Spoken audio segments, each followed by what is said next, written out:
മനുഷ്യ മനസാക്ഷിയെയും മലയാളികളെയും ഏറെ വേദനിപ്പിച്ചൊരു സംഭവമാണ് കഴിഞ്ഞ ദിവസം വയനാട്ടിൽ നടന്നത്. ഉരുൾപൊട്ടലിൽ നിരവധി സഹോദരങ്ങളെയാണ് നമുക്ക് ഓരോരുത്തർക്കും നഷ്ടമായത്. മലയാളികൾക്ക് ഈ വേദന വലിയ ഒരു ആഘാതമായി മാറിയിരിക്കുകയാണ്. തങ്ങളുടെ പ്രിയപ്പെട്ടവരെയും ഉടയവരെയും നഷ്ടപ്പെട്ട് നിരവധി പേർ കണ്ണീർ പൊഴിക്കുമ്പോൾ അവരെ ഒരു വാക്കുകൊണ്ട് പോലും ആശ്വസിപ്പിക്കാൻ കഴിയാതെ നാം ഓരോരുത്തരും വീട്ടിലിരുന്ന് വിതുമ്പുകയാണ്. പലരും സന്നദ്ധ പ്രവർത്തകരായി അവിടെ എത്തുകയും നിരവധി സഹായങ്ങൾ എത്തിക്കും എങ്കിലും അവരുടെയൊന്നും മനസ്സിലെ വേദന മാറ്റാൻ ആർക്കും കഴിയുകയില്ല. ഒരു നിമിഷം കൊണ്ട് ഒന്നുമില്ലാതായി പോകുന്ന മനുഷ്യൻ്റെ വേദന എത്രത്തോളം വലുതെന്ന് ആർക്കും പറഞ്ഞറിയിക്കാൻ കഴിയില്ല. ഇപ്പോൾ കാണുന്നത് നൗഫലിനെയാണ്. നൗഫൽ എന്ന വ്യക്തി അനുഭവിക്കുന്ന വേദന വലിയ ആഴമേറിയതാണ്. കാരണം അദ്ദേഹം ഈ അപകടം അറിഞ്ഞ് പ്രവാസത്തിൽ നിന്ന് നാട്ടിലേക്ക് വന്നതാണ്. അദ്ദേഹത്തിൻ്റെ കുടുംബത്തിലെ 11 പേരെയാണ് അദ്ദേഹത്തിന് നഷ്ടമായത്. ബാപ്പ, ഉമ്മ, ഭാര്യ, 3 മക്കൾ ഉൾപ്പെടെ 11 പേരെ നഷ്ടപ്പെട്ട ഒരു മനുഷ്യൻ ഒന്നുമില്ലാത്ത അവസ്ഥയിൽ ജീവിതത്തിൽ ആരുമില്ലാതായി അനാഥത്വത്തിലേക്ക് എത്തി നിൽക്കുന്ന ഈ മനുഷ്യനെ എങ്ങനെ ആശ്വസിപ്പിക്കുമെന്നറിയാതെ ചുറ്റും നിൽക്കുന്നവർ വിതുമ്പുകയാണ്. അദ്ദേഹത്തിൻ്റെ കണ്ണിൽ നിന്ന് വരുന്നത് കണ്ണുനീരല്ല, ചോരയെന്ന് വേണം പറയാൻ. കാരണം ഒരു നിമിഷം, കുറച്ച് നിമിഷങ്ങൾക്ക് മുമ്പ് വരെ തന്നോട് സംസാരിച്ചിരുന്ന തൻ്റെ ഭാര്യയും മക്കളും ബാപ്പയും ഉമ്മയും ഒന്നും ഇനി ഈ ലോകത്തില്ല.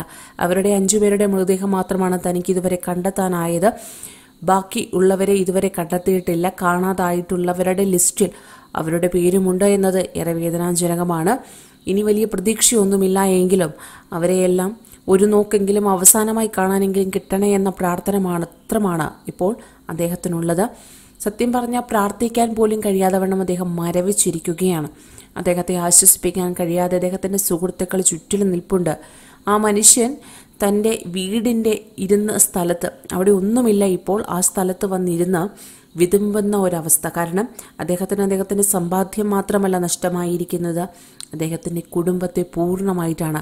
അദ്ദേഹത്തിൻ്റെ മനസ്സിലൂടെ ഇപ്പോൾ മിന്നിമായുന്നത് തൻ്റെ ഭാര്യയ്ക്കും മക്കൾക്കുമുള്ള സന്തോഷ നിമിഷങ്ങളും ബാപ്പയ്ക്കും ഉമ്മയ്ക്കും ഒപ്പം കളിയും ചിരിയുമായി താൻ പ്രവാസ ജീവിതത്തിൽ നിന്നും നാട്ടിലേക്ക് വരുമ്പോൾ അവർ തന്നെ സ്വീകരിക്കാൻ എയർപോർട്ടിൽ എത്തുന്നതും ഒക്കെ ആയിട്ടുള്ള വളരെ സന്തോഷമേറിയ നിമിഷങ്ങൾ അദ്ദേഹത്തിൻ്റെ മനസ്സിലൂടെ മിന്നിമായുന്നുണ്ടായിരിക്കാം. അദ്ദേഹത്തിൻ്റെ കണ്ണിൽ നിന്ന് ആ വരുന്ന കണ്ണുനീർ കണ്ട് ഒന്ന് തുടയ്ക്കാൻ പോലും അദ്ദേഹത്തിന് അരികിൽ ആരുമില്ല എന്നത് ഏറെ വേദനാജനകമാണ്. സുഹൃത്തുക്കളൊക്കെ ഉണ്ടെങ്കിലും അദ്ദേഹത്തിന് വേണ്ടപ്പെട്ടവർക്ക് പകരമാവില്ല അവരാരും എന്നത് വലിയൊരു സത്യം തന്നെയാണ്. നമ്മുടെ മലയാളി മനസ്സിനെ ഈ വീഡിയോ വല്ലാതെ വേട്ടയാടിക്കൊണ്ടിരിക്കുകയാണ്. ആ മനുഷ്യൻ അനുഭവിക്കുന്ന വേദന ഈ ലോകത്ത് ഇനി ഒരാൾക്കും ഒരിക്കലും സംഭവിക്കരുതേ എന്ന് നമ്മൾ ഓരോരുത്തരും മനസ്സറിഞ്ഞ് പ്രാർത്ഥിച്ചു പോകുന്നൊരു നിമിഷമാണ് കണ്ടുകൊണ്ടിരിക്കുന്നത്.